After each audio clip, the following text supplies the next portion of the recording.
እንግዲህ ከዚህ በተጨማሪ እንግዲህ የሚቀረው ሀገራዊ ምክክር ጉባኤውን መጥራት ነው። የሀገራዊ ምክክር ጉባኤው የጥሪ ጊዜ ጫፍ ላይ ነው የደረስነው እና በተቻለ መጠን ይሄ የሀገራዊ ምክክር ጉባኤ የዚህ የበጀት ዓመት ከመጠናቀቁ በፊት ለመጀመር ከፍተኛ ዝግጅት ላይ ነው ያለነው። የሚመጡት ተሳታፊዎች 4000 ገደማ የሚሆኑ ናቸው።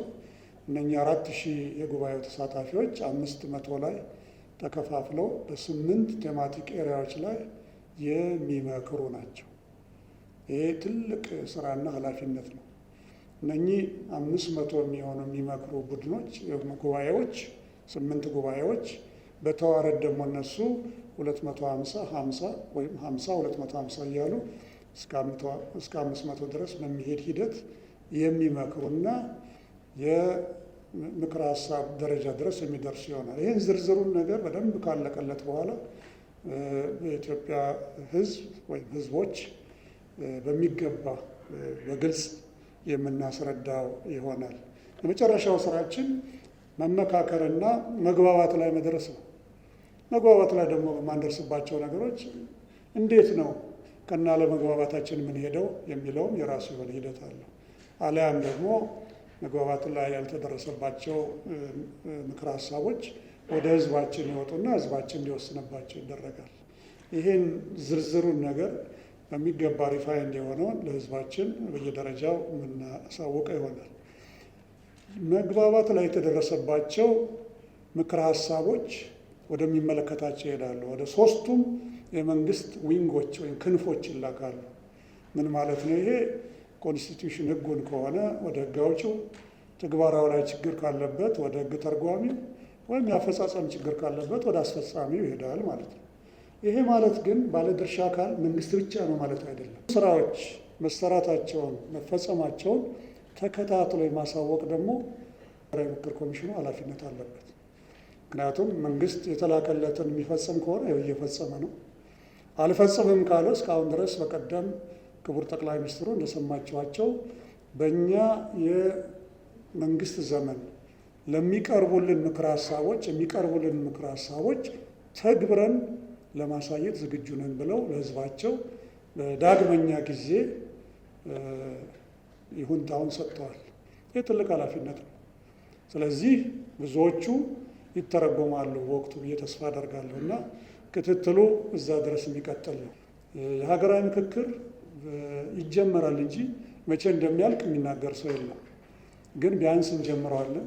ቢያንስ በተወሰኑ አጀንዳዎች ላይ ምክር ሀሳቦችን መግባባት ላይ የደረስንባቸውን ምክር ሀሳቦች በዚህ በቀረን ጊዜ ለመንግስታችን እናስተላልፋለን፣ ትግበራውንም እንከታተላለን ብለን ነውና የምናምነው። ይህ ሁሉ ሂደት መጨረሻው ምንድን ነው? እነኚህ ሁሉ አካባቢዎች የተሰሩ ስራዎች ተወካዮቻቸውን ለኢትዮጵያ ሀገራዊ ምክክር ጉባኤ መላክ ነው።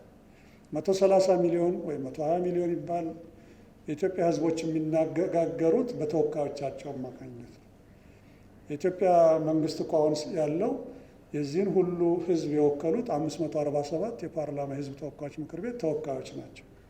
ስለዚህ እኛ ደግሞ 4000 የሚሆኑ ከየቦታው የሚውጣጡ ኢትዮጵያውያን ይወክሉናል የምንላቸውን መርጠን ማዘጋጀት አለብን። በዚህ ሂደት ሁሉም የተጠቀሱት ተቋማት እንግዲህ ተወካዮቻቸውን መምረጥ ችለዋል። እንግዲህ ሂደቱ አካታች፣ ነፃና ዲሞክራሲያዊ በሆነ ተሳትፎ የታየበት በመሆኑ በቀጣይ ለሚካሄደው ሀገራዊ ምክክር መሰረት ተጥሏል። ይሄ ሁሉ እየተሰራ እያለ እንግዲህ በጎን የሚሰሩ ስራዎች አሉ። አንዱም ሁሉ የተሰበሰቡ አጀንዳዎችን በሚገባ መቅረጽ ነው። ተመርጠው ከብዙ ሺህ መሀል ተመርጠው ወይም ክላስተር ተደርገው ፕራዮሪታይዝ ቅድሚያ ተሰጥቷቸው የሚቀርቡ አጀንዳዎች አሉ እና ዛሬ ላይ ታዋቸዋላችሁ። ዛሬ ላይ የምታዩት ያለቀለትና መጨረሻው ደረጃ ላይ ደረሰ ሳይሆን በዚህ በቫሊዴሽን ሂደቱ ላይ ሌሎችም ባለድርሻ አካላት በቀጣዮቹ ቀናት ፖለቲካ ፓርቲዎች፣ ሌሎች ቅድም የጠቀስኳቸው ባለድርሻ አካላት ካየዋቸውና በደንብ ከዳበሩ በኋላ እንደገና ተመልሰው ለህዝባችን የሚቀርቡ ናቸው። ይህ ሂደት በጣም ጥሩ እየተካሄደ ነው ያለው። ይህን ሂደት የሚያሳልጡት ደግሞ የምክክር ሂደት 2 ተመካካሪዎች አሉ። መሀላቸው ላይ ልክ እንደ ኮሚሽነሮቹ የተመረጡ ነፃና ገለልተኛ እውቀት ያላቸው በምክንያታዊ ሂደት የሚያመካክሩ አሳላጮች ወይም አመካካሪዎች ወይም ፋሲሊቴተርስ ይፈልጋል። ስለዚህ እነኚህም ከመላው ሀገራችን ከሁሉም ቦታ ተመርጠው በአሁኑ ሰዓት 192 የሚሆኑ ይህንን ከፍተኛ የሆነ ኃላፊነት ልክ እኛ እንደተሸከምነው ለቀጣዮቹ ጊዜያት ስራው የተሳካ እንዲሆን የሚሰሩ ባለሙያዎች ወይም አባላት ተመርጠዋል። በአሳታፊነት ደረጃ አብዛኛው በሚባል ሁኔታ ጊዜ የፈጀው እንዲያውም ይህ አሳታፊነቱን አካታችነቱን ለማረጋገጥ የሚደረጉ ጥረቶች ናቸው። ስለዚህ እሱን አፕሪሼት እናደርጋለን። ሀገራዊ ምክክር ኮሚሽኑ ሲሄድባቸው የነበሩ አካታችነት እንዲኖርም ደግሞ ሲደረጉ የነበሩ ጥረቶችን ስንደግፍ ነበር፣ እኛንም ሲጠይቁን ነበር። ስለዚህ አካታችነት በዋናነት መርህ በመሆኑ ሀገራዊ ምክክሩ ይሄንን ዋና አጀንዳዬ ነው ብሎ ስለያዘ እሱ ላይ አፕሪሺዬሽን ያለ መዘግየቶች ሊኖሩ ይችላሉ። እንግዲህ የሀገራችን ነባራዊ ሁኔታዎች የሚታወቁ ናቸው። በሱ ምክንያት ሊሆን ይችላል። እሱንም የተለያዩ ገለጻዎች ሲደረጉ ነበር ከኮሚሽኑ። እኛም እንጋራቸው አሉ፣ ስንደግፍም የነበረበት ሂደት አለ። ከአሁን በኋላ እንዲፋጠን ህዝቡ መደገፍ መቻል አለበት። ለሱም የተባበርን እንግዲህ ምንድነው አሁን ምክክር ነው የሚያስፈልገው። ነፍጥ የትም እንደማያደርሰን ሀገራችን የበለጠ ተጋላጭ ሊያደርግ የሚችል ነገር ነው። ህዝባችን የሚጎዳ ነው። ዜጎች ነፍሳቸውን እንዲያጡ የሚያደርግ ነው።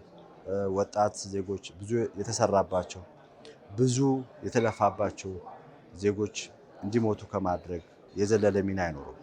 ስለዚህ ሰዎች ከግጭት ወጥተው ዜጎች ከግጭት ወጥተው ስልጡን ወደ ሆነው ባህል መመለስ ያስፈልጋል እና አሁንም በጫካ የሚገኙ ወንድሞች እህቶች ለምክክሩ ወደ ምክክሩ መጥተው አስፈላጊ ሲሆን ደግሞ በመደራደር ሀገራቸውን መጠበቅ ህዝባቸውን መጠበቅ ያስፈልጋል። እንደ ሲቪል ማህበረሰብ ድርጅቶች የምንለው ይሄንኑ ነው። የትም አካባቢ ያሉ ዜጎች ናቸው፣ ወንድሞች ናቸው፣ እህቶች ናቸው። መጥተው በመካከል አስፈላጊ ሲሆን በመደራደር ሀገራችን ከዚህ የበለጠ ጫና ውስጥ እንዳትገባ ህዝባችን ከዚህ ካለበት ድህነቱን ችሎ እየኖረ ያለን ማህበረሰብ እንደገና ሌላ ተጨማሪ በርደን መሆን አይጠበቅብንም። እያረሰ በባዶ እግሩ በርካታ ጉስቁልና እያስተናገደ ያለው ማህበረሰባችን ለበለጠ ጉዳት መዳረግ የለብንም፣ ማገዝ አለብን የሚለውን የመጨረሻ መልእክታችን ነው።